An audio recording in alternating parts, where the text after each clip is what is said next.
In today's video, I'm going to teach you how to remove a user license in Smartsheet. To get started, sign in to Smartsheet using an account that has admin access.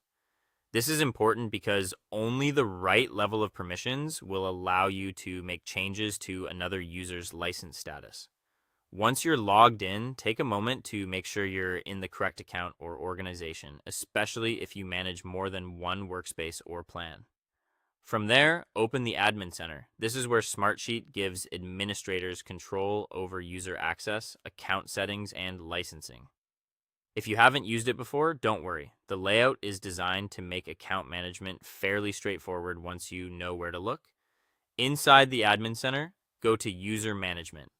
This section contains the list of users connected to your Smartsheet plan, along with details about their current access and license status. Depending on the size of your organization, you may see a short list or a much larger directory, so it can help to use the search or filtering tools if they're available. Next, find the specific user whose license you want to remove. Be careful here and double check that you've selected the correct person before making any changes. Removing a license can affect that user's ability to create or manage certain items, so it's always a good idea to confirm you're editing the intended account.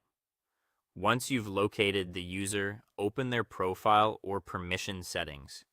This is where you'll usually find options related to their role, access level, and whether they currently hold a paid license.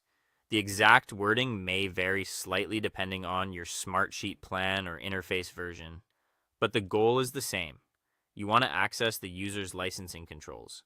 Now remove the license or change the user to an unlicensed user, depending on the options shown in your account. This step tells Smartsheet that the person should no longer occupy a licensed seat. If your organization is reassigning licenses to control costs or to give access to another team member, this is the key action that frees up that license. Finally, save the changes and confirm that the license has been removed successfully. Look for an updated status in the user list or in the user's profile to make sure the change was applied, and that's it. You've successfully removed a user license in Smartsheet using the Admin Center and user management settings to make the update cleanly and correctly.